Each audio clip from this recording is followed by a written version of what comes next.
Hello, friends, and welcome to the Little Woman podcast. I'm Niina, your host, and today's comment shoutouts go to Princess Arisa and Marzipan and Minute. From Princess Arisa, quote, good reason for pointing out a face to heroine's feminine side. Jo March's nurturing instinct and skill at sewing. Elizabeth Bennet's behaving like a lady more often than not. Mulan's efforts to meet social expectations for her family's sake, pointing out that these characters are well-rounded human beings, not flat stereotypes, and that they shouldn't be treated as not like the other girls or used as sticks to beat more feminine heroines. Not good reasons for pointing out the feisty heroine's feminine side. You see, she's not really a nasty, crude, selfish tomboy. She adheres to her proper role or soft, refined femininity.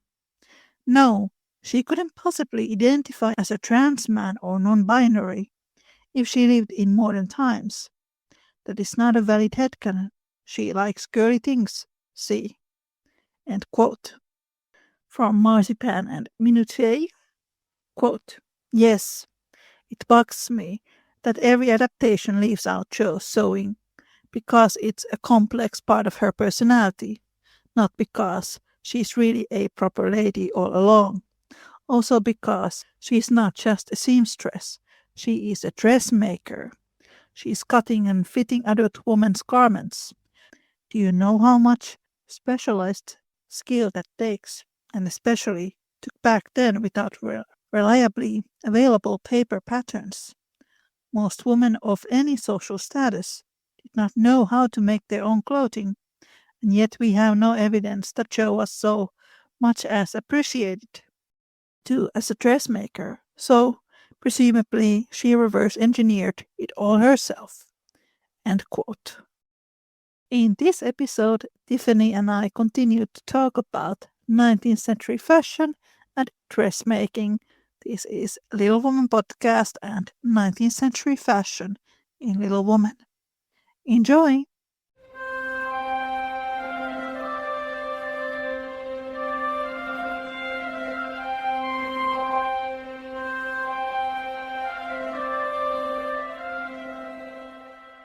Laurie ran to meet and present them to his friends in the most cordial manner. Sorry. Your sister. Yeah, she says, you're not giving me enough attention. Yes. Come here. Hello. The lawn was the reception room, and for several minutes a lively scene was enacted there. Meg was grateful to see that Miss Kate, though 20, was dressed with a simplicity which American girls would do well to imitate. And she was much flattered by Mr. Ned's assurances that he came especially to see her. Jo understood why Laurie primed up his mouth when speaking of Kate, for that young lady had a stand-off don't-touch-me air, which contrasted strongly with the free and easy demeanor of the other girls. Beth took an observation of the new boys and decided that a lame one was not dreadful, but gentle and feeble, and she would be kind to him on that account. Amy found Grace a well-mannered, merry little person, and after staring dumbly at one another for a few minutes, they suddenly became very good friends. Lunch and croquet utensils having been sent on beforehand, the party was soon embarked, and the two boats pushed off together, leaving Mr. Lawrence weaving his hat on the shore. Laurie and Jo rowed one boat, Mr. Brooke and Ned the other, while Fred Vaughan, prior to twin, did his best to upset both by paddling about in a wherry like a disturbed water bug. Jo's funny hat deserved a word of thanks, for it was a general utility. It broke the ice in the beginning by producing a laugh. It created quite a refreshing breeze, flapping to and fro as she rowed, and would make an excellent umbrella for the whole party. If a shower came up, she said. Kate looked rather amazed at Jo's proceedings, especially as she exclaimed, Christopher Columbus, when she lost her oar, and Laurie said, My dear fellow, did I hurt you? When he tripped over her feet in taking his place, after putting up her glass to examine the queer girl several times, Miss Gay decided that she was odd but rather clever and smiled upon her from afar. So I was thinking how Betty's a little afraid of boys. Some years ago, I read this article from Susan Bailey. She runs the blog Louisa May Alcott is my passion. Do you know that? Mm-hmm. Yeah. Yes. She actually was at Alcott's house when I was there. I went Oh, for cool. the days of the summer conversation, and she was there. She's a nice lady. And Yes. I read one of her articles a couple of years ago where she talked about how in the 19th century, women's and men's world was strictly separated. Beth's encounters with boys would have been very limited. Right. And she only has sisters. Yeah. Like at some point, parents took her away from school. It's not really explained in the book why. I think it had to do with her social anxiety. Yes. Yeah. That's kind of what I've always assumed. It had to do with the social anxiety. Yes, I think so. And this funny part about Joe's hat. Yes. Provides comic relief. Yeah. Meg in the other boat was delightfully situated, face to face with the rowers, who both admired the prospect and feathered their oars with uncommon skill and dexterity. Mr. Brooke was a grave, silent young man with handsome brown eyes and a pleasant voice. Meg liked his quiet manners and considered him a walking encyclopedia of useful knowledge. He never talked to her much, but he looked at her a good deal. Ned, being in college, of course put on all the airs which freshmen think is their bounden duty to assume. He was not very wise, but very good-natured, and altogether an excellent person to carry on a picnic. Sally Gardner was absorbed in keeping her white piqué dress clean and chattering with the ubiquitous Fred, who kept Beth in constant terror by his pranks. So I wanted to talk about Sally's white piqué dress in a minute. Yes. So piqué was a fabric that had actually been around quite a while at that point. Is originated in the 18th century. It was also called Marcella, if you spell term. It's the same type of fabric, and it was developed in North Britain. And it was a double cloth with an enclosed cording weft, which creates a fine ribbing in the fabric and gives it a subtle pattern and texture. Piqué is still around today, actually, piqué fabric. And the textures and patterns can vary. A lot of times it's used as shirting today for shirts, but back then in the 1860s, it was popular for women's promenade dresses and for their like seaside or fashions. And so if you just Google piqué dresses 1860s, you will pull up a lot of different examples in museums today of white dresses that were trimmed usually with black soutache cord. And they would have elaborate designs that would trim along the hem and the edges of the sleeves and the bodice and different things to create these different designs on them. But it was obviously, if there's so many originals that still exist today, it was obviously a very popular fashion at the time. But the other thing that's interesting about the white dress too is it speaks to Sally being more well-to-do, because white throughout the 19th century, this was true in the Georgian and Regency eras as well, was used to show that somebody was wealthier because they could sit around and keep a white dress clean, right? They didn't have to do labor work. And I also had a staff to clean their white dress if it got dirty. Interesting. I just went to Google to see these dresses. Very pretty. I could wear them. The thing to me is when you Google that, they're so similar. Like they're very similar across the board, what they look like. So unlike the French print, like we talked about with Meg's, where we can't exactly pin down what her dress looks like we can come up with a pretty clear picture of what Sally's dress probably looked like because of so many that survive today and how similar they all look. I think they mentioned in the Meg Goes to Vanity Fair that Sally's family, her father was a merchant. She comes from New Money. Okay. Yeah. That's why she can afford to pick white dress. Yes, exactly. I didn't remember what her father did. I just remembered Meg being jealous of the fact that Sally had more money and didn't have to worry about pinching her pennies like Meg does. So it was not far to Longmeadow, but the tent was pitched and the wickets down by the time they arrived. A pleasant green field with 3 wide spreading oaks in the middle and a smooth strip of turf for croquet. "Welcome to Camp Lawrence," said the young host as they landed with exclamations of delight. "Brooke is Commander-in-Chief. I am Commissionary General. The other fellows are staff officers, and you ladies are company. The tent is for your especial benefit. And that oak is your drawing room. This is the mess room, and the third is the camp kitchen. Now let's have a game before it gets hot. And then we'll see about dinner."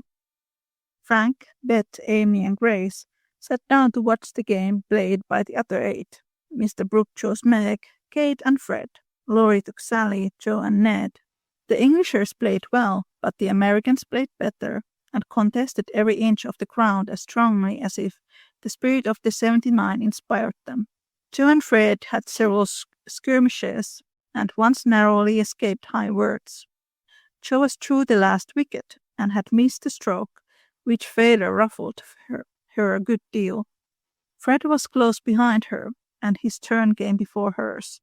He gave a stroke, his ball hit the wicket, and stopped an inch on the wrong side. No one was very near, and running up to examine, he gave it a sly nudge with his toe, which put it just an inch on the right side. "I'm through. Now, Miss Joe, I'll settle you and get in first," cried the young gentleman, swinging his mallet for another blow. "You pushed it. I saw you. It's my turn now," said Joe sharply. "Upon my word, I didn't move it. It rolled a bit, perhaps, but that is allowed. So stand off, please, and let me have a go at the stake." "We don't cheat in America, but you can if you choose," said Joe angrily.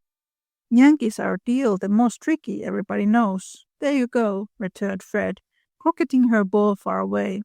Joe opened her lips to say something rude, but checked herself in time, colored up to her forehead, and stood a minute, hammering down a wicket with all her might, while Fred hit the stake and declared himself out with much exultation.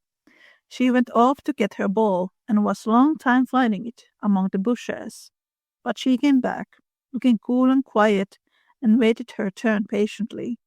It took several strokes to regain the place she had lost, and when she got there, the other side had nearly won, for Kate's ball was the last but one, and lay near the stake. "By George, it's all up to us. Goodbye, Kate. Miss Joe owes me one, so you are finished," cried Fred excitedly, as they all drew near to see the finish. "Yankees have a trick of being generous to their enemies," said Joe with a look that made the lad redden. "Especially when they beat them," she added, as leaving Kate's ball untouched, she won the game by a clever stroke. Laurie threw up his hat, then remembered that it wouldn't do to exult over the defeat of his guest, and stopped in the middle of a cheer to whisper to his friend, "Good for you, Joe. He did cheat. I saw him. We can tell him so, but he won't do it again. Take my word for it." Here's what you were saying kind of about, she's not really angry compared to what we would consider angry today, right? Seems pretty justified that she would be upset about something like that. Yes. I mean, she could easily start yelling at him if she couldn't control herself. Right. But that could ruin the whole party. And they all know that he cheated, so yeah. Right. Everybody knows. He knows everybody knows, so. Yeah, it would not have been a fair victory for him. Definitely. And I mean, of course, here you see the croquet game like we were talking about earlier, with the women being involved in sports, playing croquet in a mixed company like that. So it's actually, you can look up original photographs, and there's some colorized versions out there too. Victorians playing croquet in the 1860s. It's pretty fun to see.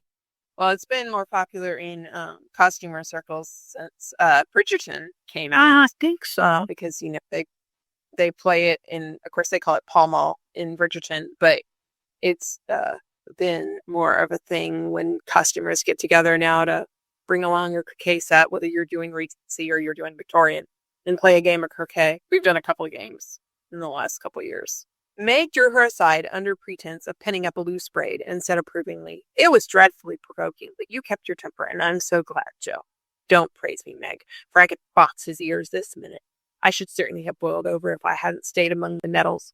until I got my rage under enough to hold my tongue. Don't praise me, Meg, for I could box his ears this minute. I should have certainly have boiled over it if I hadn't stayed among the nettles till I got my rage under enough to hold my tongue. It's simmering now, so I hope he'll keep out of my way, returned Jo, biting her lips as she glowered at Fred from under her big hat.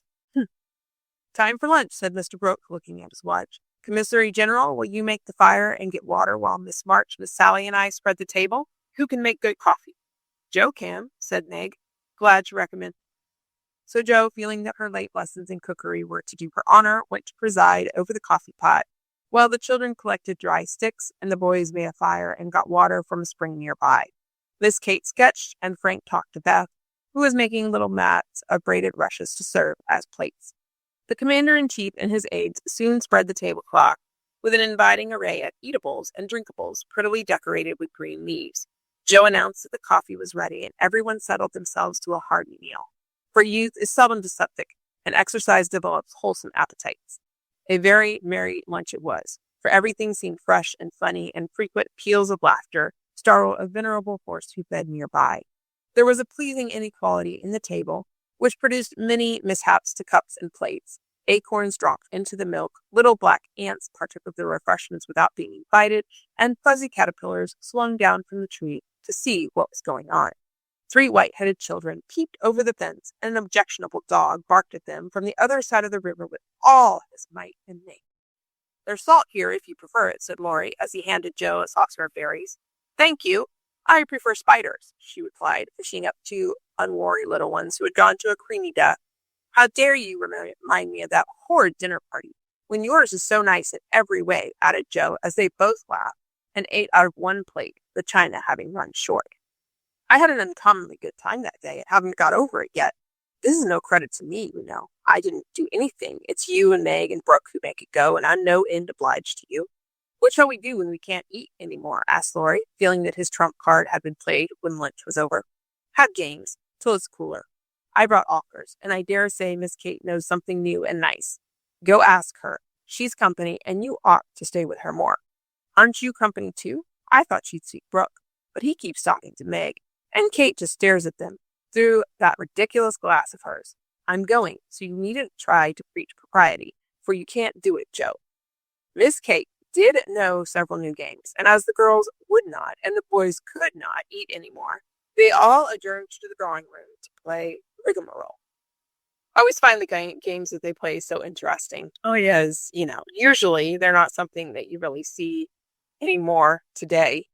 And it's kind of like, I think it reminds me of the tradition the Victorians had of reading like those stories at Christmas time, all the internet and the technology and everything and the TV and all that to fill their time like we do now. And so stories played a much bigger role in their activities, it seems like. A lot of times I'm happy that I was born before like internet became a huge thing because we did play so much in school. Right. I don't know what they do nowadays. Maybe they are just on their phones, so, Yes, they are. I can tell you. Like a teacher during the school year, and I can tell you they are on their phones a lot. And it makes me sad. It's too much. It's too much time on the phones, too much time with technology. There needs to be some sort of balance. I always find it really interesting how some of the big names in tech, I wish I could think of somebody off the top of my head, but I know there's several big names in technology over here in the U.S., and if you read like what they've chosen to do with their kids, they've been very selective with how they've exposed their kids to technology or enrolled them in schools where, it's more hands-on and less technology-based and different things like that because they realize that there needs to be a balance in between the two things. It's kind of ironic to see that you work on something that may not help to develop very good social skills. Exactly. One person begins a story, any nonsense you like, and tells as long as he pleases, only taking care to stop short at some exciting point when the next takes it up and does the same. It's very funny when well done, and makes a perfect jumble of tragical comical stuff to laugh over. Please start it, Mr. Brooke, said Kate, with a commanding air which surprised Meg, who treated the tutor with as much respect as any other gentleman. Lying on the grass at the feet of the 2 young ladies, Mr. Brooke obediently began the story, with the handsome brown eyes steadily fixed upon the sunshiny river. Once on a time a knight went out into the world to seek his fortune, for he had nothing but his sword and his shield. He travelled a long while, nearly 28 years, and had a hard time of it, till he came to the palace of good old king, who had offered a reward to anyone who would tame and train a fine but unbroken colt, of which he was very fond. The knight agreed to try and got on slowly but surely, for the colt was a gallant fellow, and soon learned to love his new master. Though he was freakish and wild, every day when he gave his lessons to this pet of the king's, the knight rode him through the city. As he rode, he looked everywhere for a certain beautiful face, which he had seen many times in his dreams, but never found. One day, as he went prancing down a quiet street, he saw at the window of a ruinous castle the lovely face. He was delighted, inquired who lived in this old castle, and was told that several captive princesses were kept there by a spell, and spun all day to lay up money to buy their liberty. The knight wished intensely that he could free them, but he was poor, and could only go by each day, watching the sweet face and longing to see it out in the sunshine. At last he resolved to get into the castle and ask how he could help them. He went and knocked. The great door flew open, and behold, a ravishingly lovely lady, who exclaimed, with a cry of rapture, at last," continued Kate, who had read French novels and admired the style. "This is she," cried Count Gustav, and fell at her feet in an ecstasy of joy. "Oh, rise," she said, extending a hand of marble fairness. "Never, till you tell me how I may rescue you," swore the knight, still kneeling. "Alas, my cruel fate condemns me to remain here till my tyrant is destroyed. Where is the villain? In the mauve salon. Go, brave heart, and save me from despair. I obey, and return victorious or dead." With these thrilling words he rushed away, and flinging open the door of the mauve salon, was about to enter when he received. I was reading this yesterday, and I think it's funny how Louisa May Alcott, she writes the different perspective of each character, and she gets the character, the way they speak, they have their own personalities and characteristics. I love how Mr. Brooks is very autobiographical. Here we go. When he starts out, it's very obvious, he's talking about himself. A lot of people asking me how old John is, and I think he says 28-year-old knight. People often complain about Joe's and Frederick's age gap, but John and Meg have 10-year age gap as well.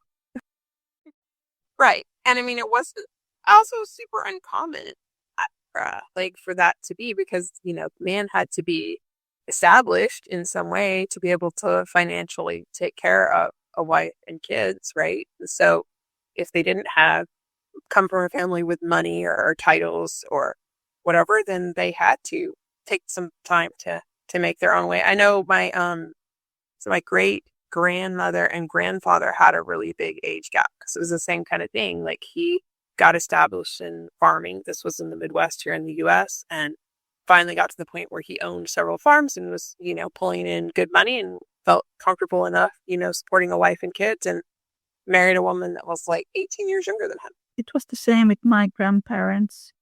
They had a 12-year age gap. Obviously, they wanted the women to be younger because, a woman's childbearing years are limited, especially at that point with the development in science and medicine and everything. And so they wanted to be able to have, offspring. They had to choose a younger wife in order to do that. And Louisa May Alcott had a thing for older men. Yes. But it's funny because I know that she liked the German writer Bettina von Arnim, who had a crush on Goethe, and they had 20-year age gap. And Louisa May Alcott had a thing for older men. Yes. We can see a lot of that in her novels. That's the way writers are. They write about themselves. And in many cases, yes, it's about themselves or their preferences or their thoughts or opinions. I recently read Lucy Maud Montgomery's biography. I was surprised because I didn't know that. Not the guy that Anne dates in Anne of the Island. I can't remember his name. The Gilbert's competitioner. He was based on Lucy Maud Montgomery's ex-fiance. It's like everything makes sense now. Yeah. That was fun. I didn't know that either. Yeah. And now I know why Anne rejected him. Well, I mean, that's how Jane Austen was. And Jane Austen actually said that. She said, I will only write what I know. Like, she had publishers that would try to tell her, I need you to write about this or that. And she'd be like, I don't know anything about that. I can't write about that. But, like, if you read her letters to her sister and her nieces and stuff, she says that, and she details, why she rejected some of those things that those publishers were telling her. Because she's like, I can't write about what I don't know. Absolutely. A stunning blow from the big Greek lexicon, which an old fellow in a black gown fired at him, said Ned. Instantly, Sir What's-his-name recovered himself, pitched the tyrant out of the window, and turned to join the lady victorious, but with a blunt brow. Found the door locked, tore up the curtains, made a rope ladder, got halfway down when the ladder broke, and he went head first into the moat, 60 feet below.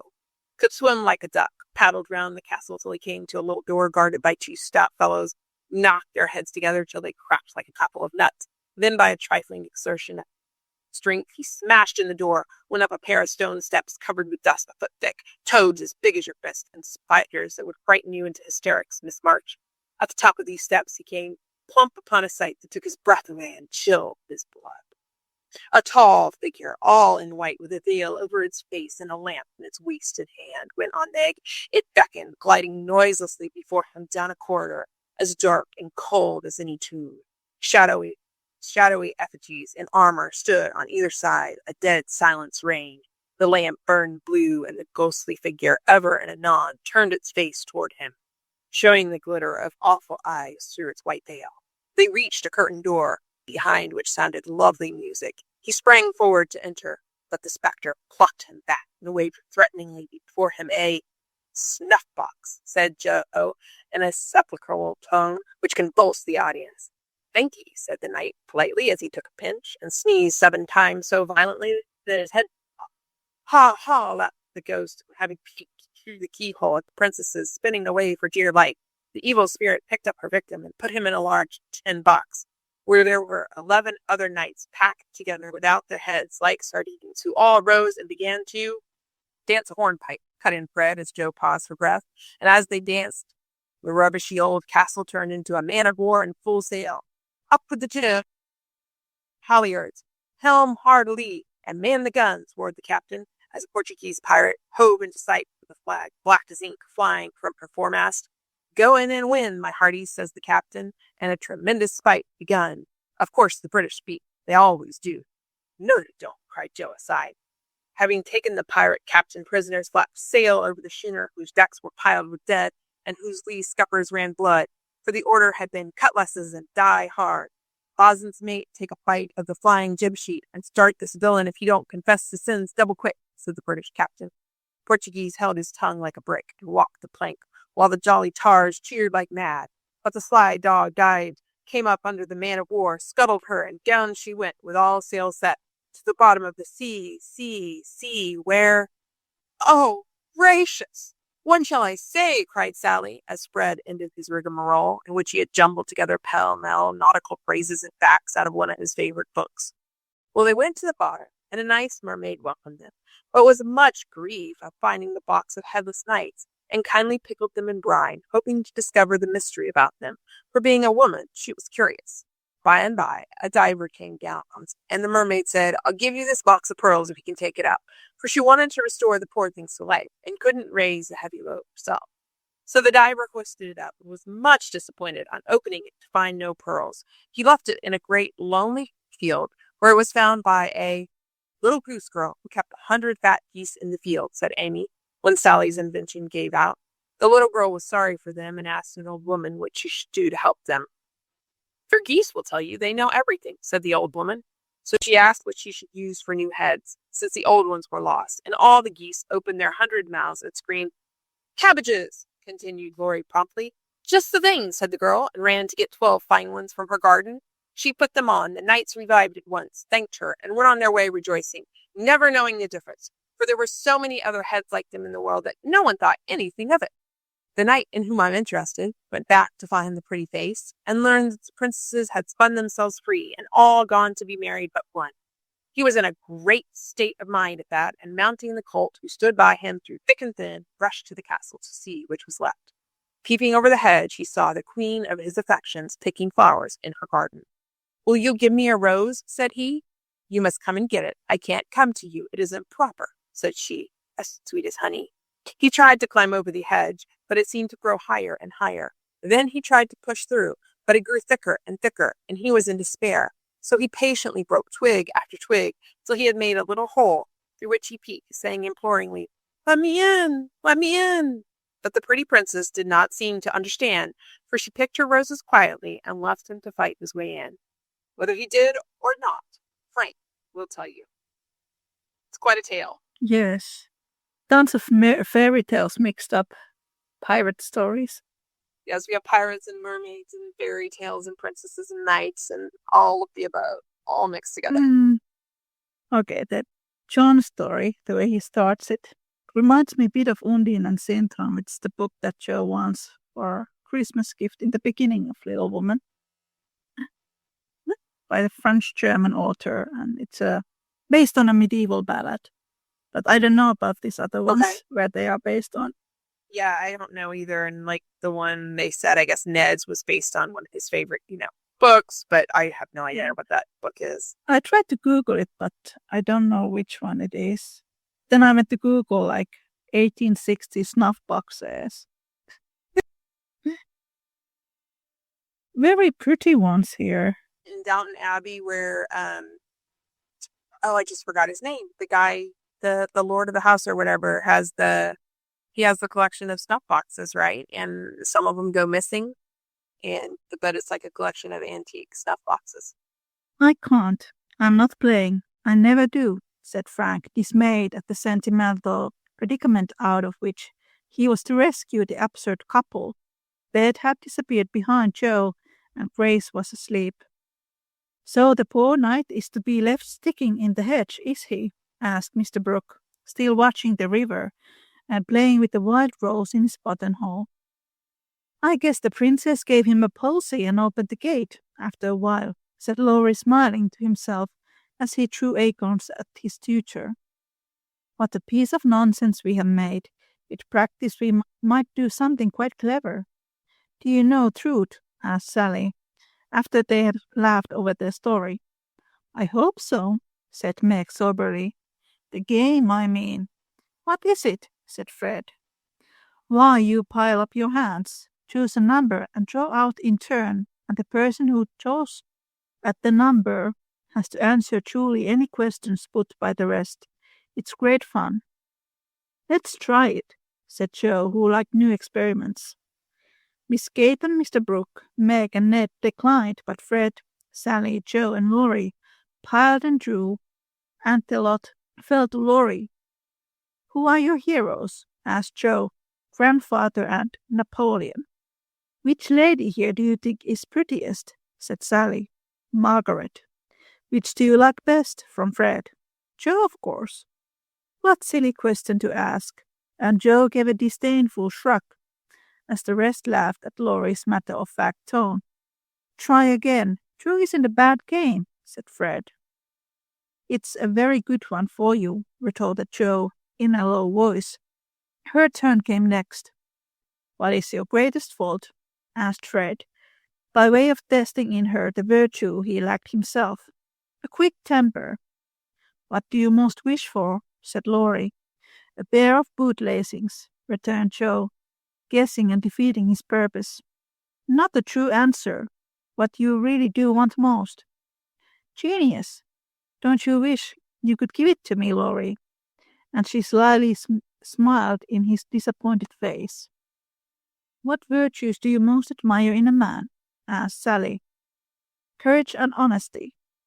"Now my turn," said Fred, as his hand came last. "Let's give it to him," whispered Laurie to Joe, who nodded and asked at once, "Didn't you cheat at croquet?" "Well, yes, a little bit." good. Didn't you take your story out of the sea lion? Said Laurie. Rather. Don't you think the English nation perfect in every respect? Asked Sally. I should be ashamed of myself if I didn't. He's a true John Bull. Now, Miss Sally, you shall have a chance without waiting to draw. I'll harrow up your feelings first by asking if you don't think you are something of a flirt, said Laurie, as Joe nodded to Fred, as a sign that peace was declared. You impertinent boy! Of course I'm not, exclaimed Sally, with an air that proved the contrary. What do you hate most? Asked Fred. Spiders and rice pudding. What do you like the best? Asked Joe. Dancing and French gloves. Well, I think truth is a very silly play. Let's have a sensible game of altars to refresh our minds, proposed Joe. I have played a game like this. You made like a thing from paper and added numbers to it, then you have to answer questions. I've done there's one in the US that's pretty common. It's like 4 truths and a lie. And you have to give 5 statements, and then people have to guess which one is the lie out of the 5. So I looked up the book that he mentioned, 1849 book by James Fenimore Cooper. It's called The Sea Lions or the Lost Sealers. It's an 1849 sea novel by James Fenimore Cooper. If that's really, because Laurie asked him, did you take it from the Sea Lions? And that's the only one that's pulling up that's the time frame would be the right time frame. Like, there's apparently a silent film called The Sea Lions that was produced in the 1910s or the 1920s, but obviously that's after this time period. Cool. We can assume that Louisa May Alcott read this book at some point. Yes. Well, James Fenimore Cooper, I always think of The Last of the Mohicans when I think of him, but I'm not really familiar with any of his other works besides that. Have you tried 19th century rice pudding? 19th century rice pudding. I don't know if I've actually tried like a recipe from the 19th century. I've eaten rice pudding many times, but I don't know how accurate that is to 19th century. Have you? No. Sorry. I wonder if there's a recipe for it in the Little Women cookbook. There might be. I'll have to look it up and see how similar it is to the recipe that I usually make. Tiffany and I continue our chat next time. Thank you so much for listening. Take care and make good choices. Bye.